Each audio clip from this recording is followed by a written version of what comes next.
Welcome back to Success and Equity on VCTV. I'm Francis Mayer, and we just watched a really touching video where our guest today, Frank and Melinda, revealed something else that they're dealing with. Not only did they come from a background that didn't predestine them for college success, but Melinda, like a shot out of the dark, you found out that you have kidney failure, irreversible kidney failure, and you found out almost a year exactly after your brother died of kidney cancer, which also came out of left field. He was a big, vibrant, healthy guy.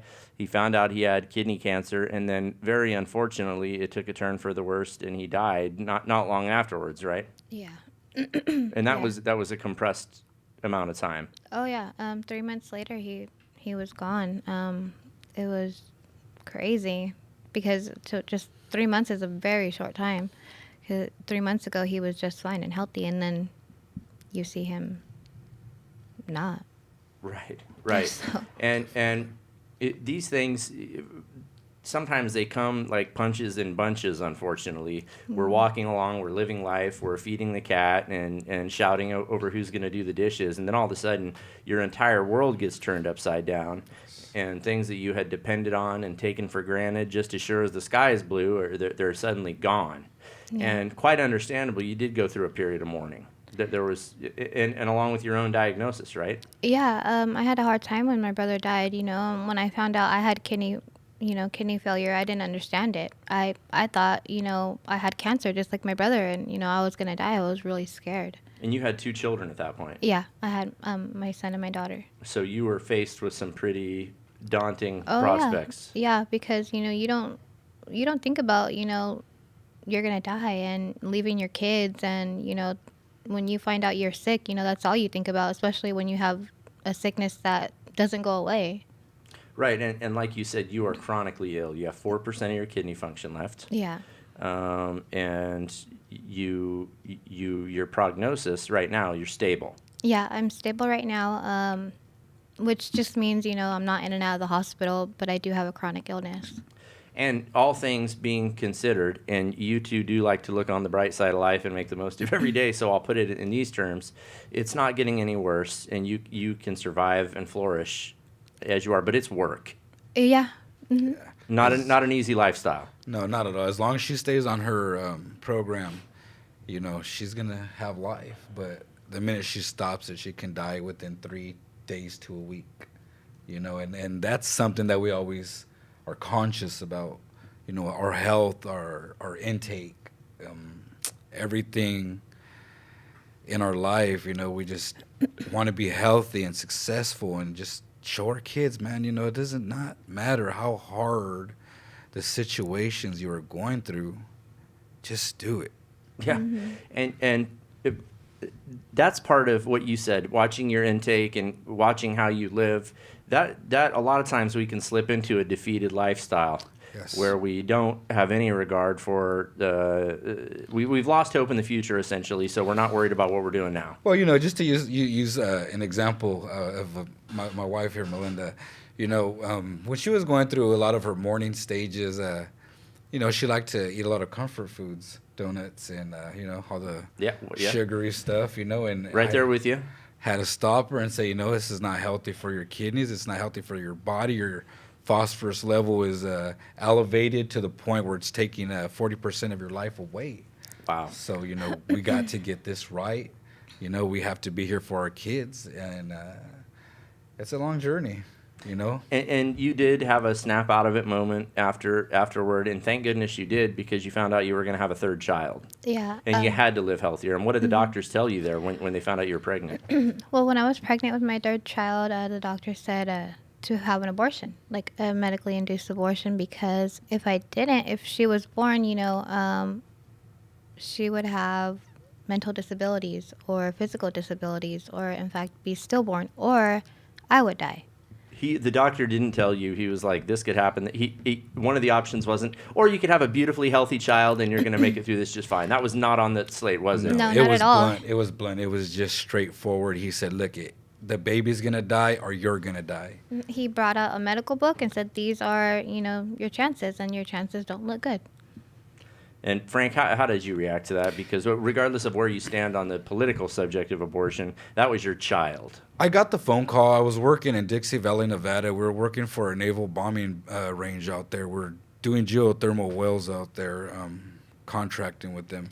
I got the phone call, and it really hit me hard, And I had to walk off, and I broke down, It's just the thought of my beautiful angel who wasn't born yet being taken away from me already, And I have a lot of compassion in my heart, so, it hit me really hard. And I said, I got to get out of here. I got to go home, you guys. And I came home, and, I said, I want to talk to a specialist.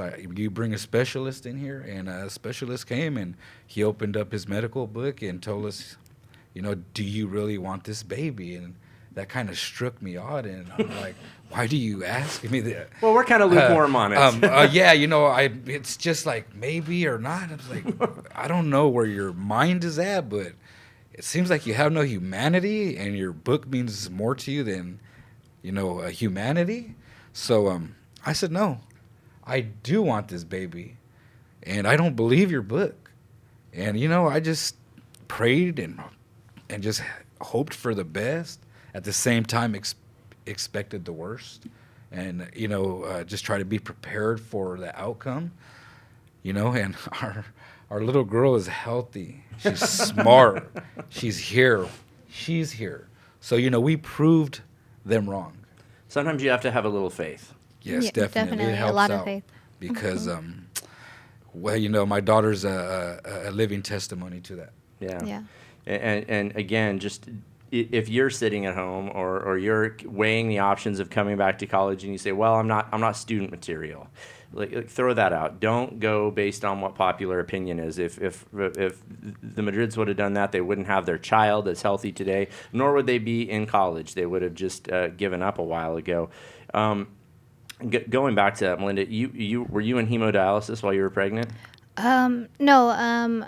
Actually, I started hemo a little while after that, like couple years after I had her. So not an easy pregnancy, though.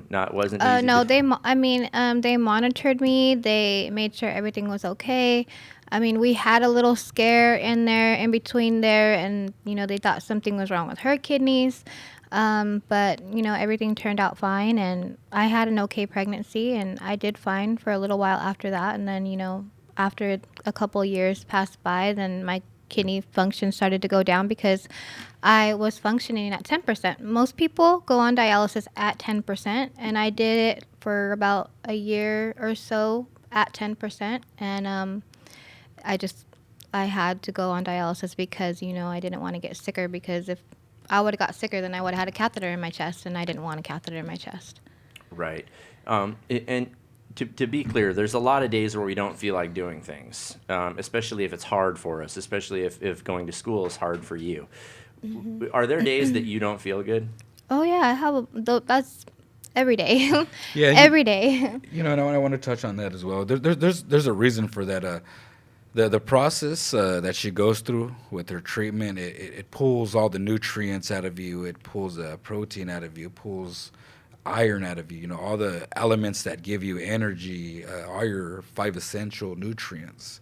It just pulls it straight out of your body. So, it's not like it's her that's feeling sorry for herself. It's the fact that the treatment actually pulls that out of her body. So she has to take protein drinks, as well as iron injections to stay normal and elevated.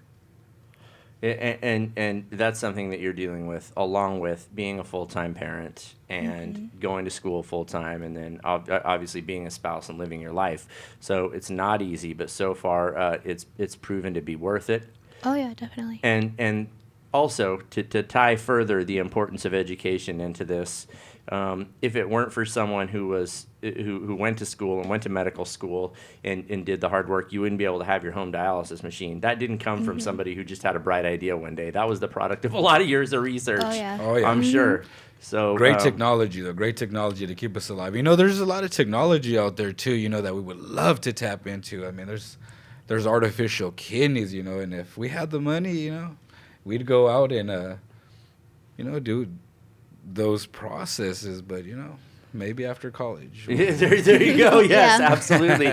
You get the premium insurance, and things change. But what's important is you are on the road to it now, and yeah, you're here taking advantage of all the help that's available at Bakersfield College, and you're working to better yourself. And what I've noticed is when you work to better yourself, good things start happening, Yes, Yes. definitely. and life is more comfortable for you now than it's been before. It's a lot more fulfilling now. Sitting at home and feeling sorry for yourself and not making a life is a sorry excuse. You got to get up and fight. We can't lay down and die. So instead of Netflix and chill, we Netflix and study. There you go. You can do it too. And it starts with taking the first step of heading up to the college and checking in with a guidance counselor and getting started on the road to changing your life and getting on the road to Wellville. Don't make excuses. The Madrids live by the slogan of no excuses, and you should too.